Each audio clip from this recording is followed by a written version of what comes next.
I'm scared about this one. Everyone's gonna be like, she's not over him. It's like, I wrote this song 3 years ago, okay? Hi, I'm Olivia Brien, and I'm here with 17 for Red Receipts. I say red receipts, yeah, red. Because like they read it past tense, right? This is basically phone truth or dare. I can either choose to reply to an embarrassing question or hit ignore and show you guys something from my phone. Honestly, I don't know how this is gonna go because I am a pretty open book and I will answer a lot of questions, and also my phone is embarrassing, so who knows?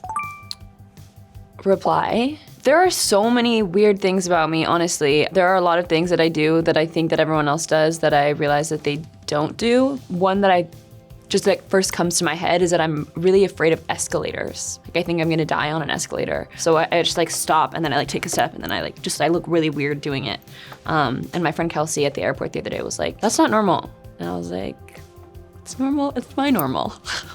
Reply. Last time I lied, it probably was the other night when I was having a really bad night and like all my friends were like, are you good? Like, do you want me to come talk to you and hang out? And I was like, no, I want to be alone. But I didn't actually want to be alone. I wanted to be held like a little baby. Reply. I think all my songs are pretty vulnerable because I write them all myself and they come from my heart. Call Mom or We Lied to Each Other. Those are like top two that I think of that I was like really emotional during the session while writing them, and they were really like how I felt in that moment. Reply, Harry Styles, and I've shot my shot. I went to his concert the other night. He didn't notice me. I was like, I literally got full glam. And I was like, I'm gonna stand there and I'm just gonna be like this. I wore like platform boots really, really tall so that I was like 6'4", and I was like, didn't notice me, so it's fine. Harry, I still love you. Ignore because I don't want people to go like looking it up. I was sick and it was just a horrible one and I don't want people watching it, so. Oh God. Yep, this is my most recent selfie. Me at the Harry Styles concert. I was taking cute ones before that. I was like, oh yeah, okay, I look good. And then for some reason, this is the last one.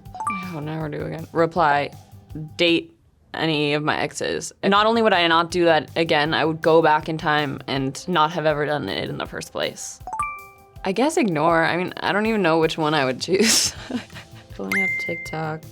Oh, my most recent draft is a transition video of me. Everything's gonna go back to Harry Styles right now, okay. It's like a transition of me. But I realized that I had posted like a few too many Harry Styles things already, and so I couldn't just like keep posting me in the same outfit, and you know, it's fine. Maybe I'll post it one day. I'm gonna say ignore because I listen to a lot of embarrassing music, but I don't wanna like offend any artist by being like, your music is embarrassing. Like, it's just like maybe a little bit odd that like I would listen to certain things that I listen to. I don't even know. I don't know what this one's gonna be. Oh, okay, the last playlist that I made is called 002, and it's the like songs that inspire my like project that I'm working on right now, which is like my second album, so. When you are writing about yourself, you don't have to make up any stories and people will relate to it because the human experience is universal. So when you're writing something from the heart, more people will relate to it, and I think that's why people connect with my music. But it's detrimental because I have to be like sad or something has to be wrong in my life all the time if I want to write something good. A lot of the time I'll write a poem, bring it to a session and be like, hey, I want to write a song out of this, and we'll have to change the format into a song, but that's how a lot of it has been going recently. Ignore. My therapist told me to find one thing that I liked about myself, and I was like, I can't think about that. And she was like, what about your eyes? And I was like, no, I don't like the shape of them. She was like, what about your lips? And I was like, I don't like the shape of those either. And she was like, what about your nose? And I was like, I've had 2 nose jobs. And then she was like, it was so bad. And she was like, okay, we're gonna do a different exercise for you today. Probably my therapist. Pretty sure. My therapist has COVID right now. We don't live in the same city, so we do everything on Zoom. So I just texted her and said like that I need to have a call with her later if she feels okay enough. So I said, yeah, that's fine. I'll text you when I'm finished with work, and if you're not feeling up for it, we can do it tomorrow. Shout out to Christine. I have so many random weird numbers, but I don't know. I don't want to like expose that I have anyone's number, so I'm gonna ignore that. I'm scared about this one. So my last note is a song concept, or it's a poem that I wrote, and it's about me wishing that I believed in God so that I could just like have something to like care about, because I'm really jealous of people that are religious, because I just like can't bring myself to believe in anything. So it's about that. Yeah, I don't know. Reply. I don't think I've ever actually been in love with anyone, like mutual love. I really don't. And it's funny because I write like songs about like how much I like love people and whatever. And I think I've been infatuated with people. I've been in love with the idea of people, but I romanticize them and create things in my head. And then I realized later on that like I don't think that was love. And if it was love, then love sucks. Dude. Like platonically kiss or like romantically kiss.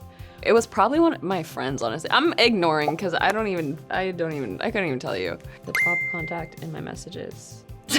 My therapist. Christine, I'm so sorry you have COVID. I love you. The top like chat before that, I haven't responded for a second, but it's my best friend Ariel and my sister. Does that count? Okay. I love you. That's more powerful than just love you. Ariel responded and said I love you. Thanks, Ariel.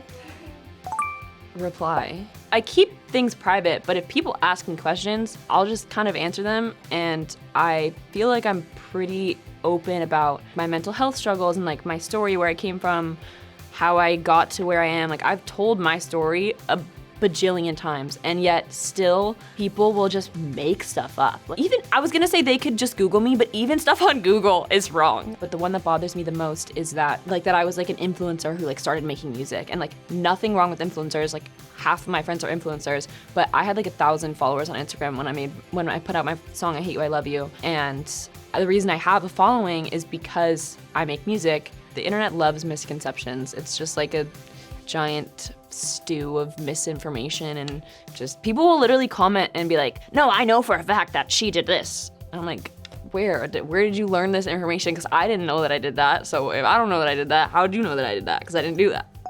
Reply. I cried earlier today in my bathtub. I was already like really sad today. Sometimes that happens where I'm just like about to cry. I'm just like welling up a little bit. And then my TikTok decides to show me, and it was just like a compilation of really depressing photos. Dog that got killed saving a bunch of people, has funeral. I'm like, what? Why are you showing me this? I'm sitting in my bathtub having a terrible day, and I'm scrolling, and I continue to scroll, of course, and I start just bawling my eyes out. Reply. The first song I wrote 3 years ago. So that's what's weird, is like a lot of music doesn't come out for a really, really long time. I played that song at shows in like 2019. I've had it forever. That song and then my song Never Be the One are about the same person, who I don't even need to say the name because everybody knows. My song Jocelyn's also about him. Whoop-de-doo. Everyone's gonna be like, she's not over him. It's like, I wrote this song 3 years ago, okay? We're fine. Everything's good. The third song, called Gone Girl, isn't really about anyone. It's more just about me being really sad and feeling stuck in like the world that I'm living in and wanting to escape and just run away and start over and be a new person. Kind of like the book Gone Girl, but like with less murdery vibes. Thank you guys so much for watching. I'm Olivia O'Brien. This was Red Receipts with 17, and I'll see you later, maybe, I don't know.